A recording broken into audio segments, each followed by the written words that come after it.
Would you like to hear a scary story before you go to bed?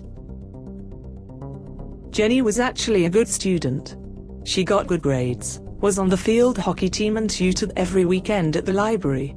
She was 16. Her best friends, Molly, Rachel and Rebecca, were coming over to her house after school on Friday for a sleepover. They wanted to actually have a good time, so Jenny planned the sleepover on the weekend when her parents were both out. The school day went by normally. Jenny's house was a 30-minute walk away from school, so they all decided to meet up on the field and walk together. It was in the country, with long fields, a lake and not too many other farms in the neighborhood. Jenny lived on an old farmhouse, though they didn't have any pets. The barn was far back in the field, and was sort of breaking down. Jenny still loved swinging on the rope into the hay. So did her friends. It was immature, yeah, but so what? You should know a bit about her friends. Molly was very beautiful, and she was a cheerleader. She had wavy dark brown hair and sparkling green eyes with thick lashes. She was fun-loving and sweet. Rachel was quieter, but super nice. She didn't have many friends, but those that she had were very close with her. She had straight blonde hair and pale blue eyes. She was tall and thin. Rebecca, or Becca, was a very good writer and poet, and very outgoing. She has light brown hair and hazel eyes.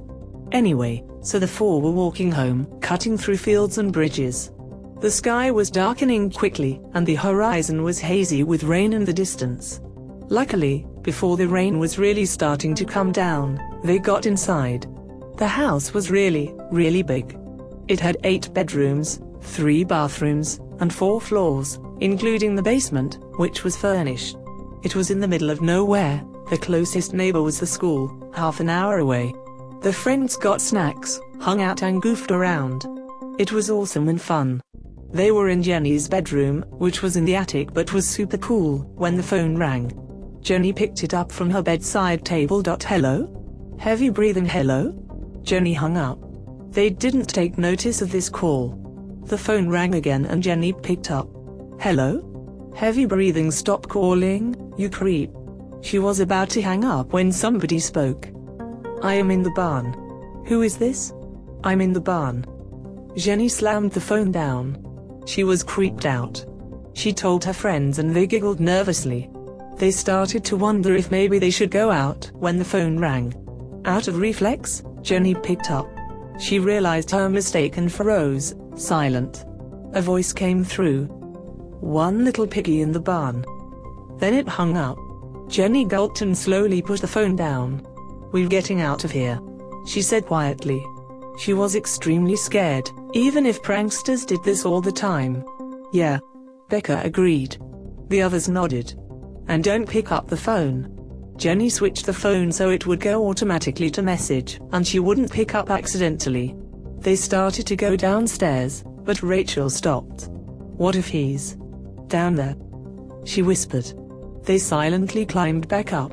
We'll get out through the window, get onto the roof, and climb out onto the balcony. This seemed smart, since the window and the balcony were on the opposite side of the house, so they couldn't be seen from the barn. They climbed out. The rain had stopped, but it was dark. Jenny went first, then Becca, Molly and Rachel. Suddenly, Molly slipped.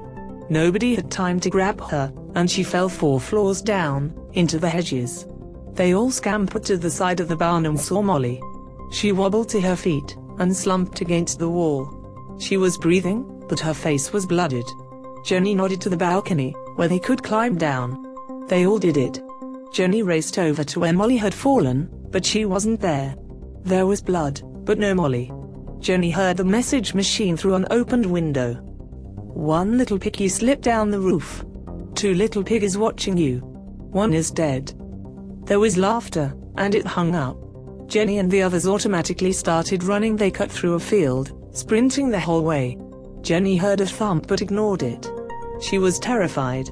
She stopped at the end of the field, and looked back. Rachel was there, panting. They couldn't see Becca. They called, but nobody answered. We're calling the cops, Jenny said breathlessly.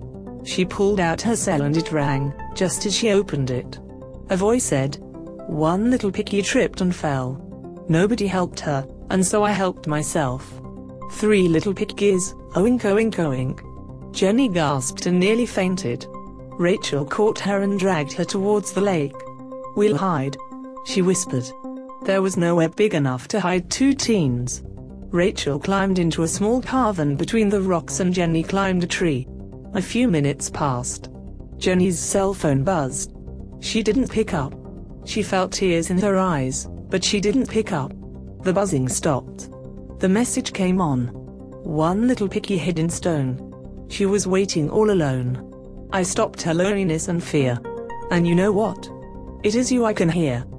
A long silence. "And the last little piggy can't run all the way home." "What's wrong? Aren't you going to get it, little piggy?" "Ha ha ha ha ha ha ha ha ha."